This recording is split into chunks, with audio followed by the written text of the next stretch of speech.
Hello, my name is Ethan Hastings. And I'm Jackie Dunshee. And this is DAWG News.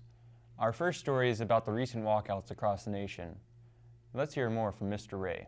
You know, we had conversations about the walkouts administratively, and you know, there's a lot of stuff in the media about it and social media, and you know, we spent some time talking about how we would handle it, and decided rather than to release a statement for or against or whatever, that we would see how students reacted and what they wanted to do, and then we would work with students to do something productive if we needed to. Yeah. You know, if a student just walks out of school and gets in their car and goes home, that's skipping school. So, you know, if it's something that we want to make a statement, we wanted to be able to make a statement to the world, not whoever happened to drive by Northfield Street. So, the school walkouts, to me, are just kind of a stupid idea, really. Because, I mean, there's nothing anyone's accomplishing by it other than missing a little bit of class, and I think that's why they do it, is because they just want to miss class. And it's an excuse not to be there because you're being part of something bigger than yourself. But, I mean, it doesn't change anything. There's really nothing you can do to stop it because people are going to do what they're going to do. On a lighter note, Kid Art Day happened last week. We're going to go to the art club president, Isabella Garcia, for more. It's a day we dedicate to kids to come create art. We have a lot of planning going into it, as in trying to figure out all the crafts we have to do and kids coming in to help us put them together. The themes for Kid Art Day was Star Wars and superheroes. We have 15 kids in each group. This week in the sports section, many brackets have been busted after multiple upsets. My bracket got screwed up from the beginning. I had Virginia winning it all, so they lost first round, of course. So mine went in the tank. This is the first round and the first day, and after that I didn't have really much hope. I had $100 on the game with my uncle. It's brutal. First round, UNBC beating Virginia really screwed me up. I'm a little upset, but not really. It's fun watching all the games.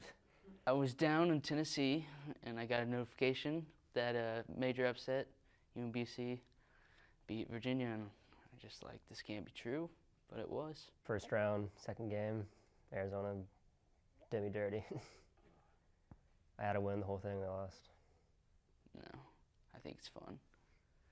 I mean, I didn't have much money on it, so, I mean, not really. I invested $6, but it was a good investment because I had fun. And now to a special message from Miss Isley. Hello, Mrs. Isley. It's that time of the year.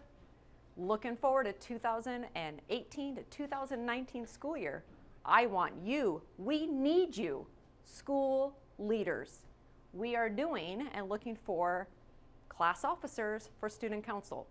That includes president to lead and officers to work with. So if you are interested in next school year's student council, please find the application outside room, which is the tag room, and fill one out. They are due April 13th. Thanks. Next, we interviewed Mrs. Isley about drowsy driving, something we feel all students should be aware of.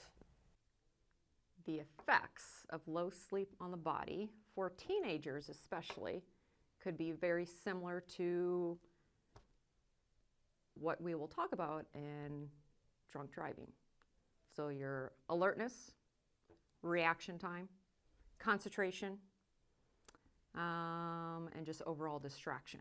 So the fact that many teens are not getting enough sleep, quality sleep is a key word, quality, 8 to 10 hours, then how that affects them cognitively in school, lack of concentration, drowsiness during the day, overall fatigue, which is pretty common, but again, just the low level of being able to concentrate and react appropriately.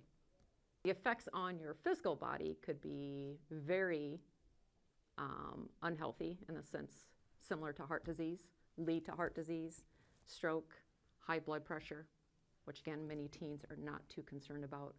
But if you look at a pattern or a habit that they establish at this age and go into their 20s, 30s, and 40s, those physical side effects definitely can have long-term consequences of lack of quality sleep. How many accidents because of drowsy driving? Looking online, some of the statistics, assuming that they are pretty updated and accurate, almost 330,000 accidents are caused among adolescent teenage drivers a year, and out of 320,000 accidents, roughly 6,000 of those are fatal. Kids Science Day is coming up, and we interviewed Ruthie, John, and Mrs. Rector for more information. Kids Science Day is where a bunch of high school students get together and volunteer and just to help out kids, learn more about science. So we're learning about pollinators and flowers and all how that works. Kids Science Day is on April 4th this time, but we usually do it like 3 or 4 times a year on early outs. I think what's interesting about it is it's not necessarily teachers teaching them, it's more students, so what they've learned and things that high school students have learned. Oh yeah, I think I really like Kids Science Day because I like little kids and like helping little kids and stuff, and just like learning more about our elementary students is really fun and getting to know them. So I have a lot of fun on Kids Science Day, and like teaching the kids is always fun, and they're always super interested, and it's really fun to be with them. Kids Science Day is a great opportunity for our high school students to interact with the kindergarten and actually the pre-K through 5. I love being able to have the high school students do it because it's more coming from the high school students. It's different. It's delivered in a different way than a teacher would, and the kids keep coming back because they love the interactions with the high school students, and we have a lot of hands-on activities that the kids get to experiment with, and you know, just it's a whole different method of delivering material about science. And we have a couple take-home activities that they go home and they do, and some of it we deliver little environmental messages this year, especially with pollinators and habitat loss.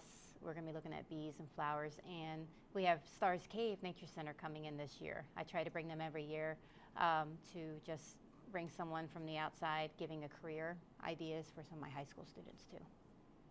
That was awesome. And that's all for today's cast on DAWG News. We'll see you next time.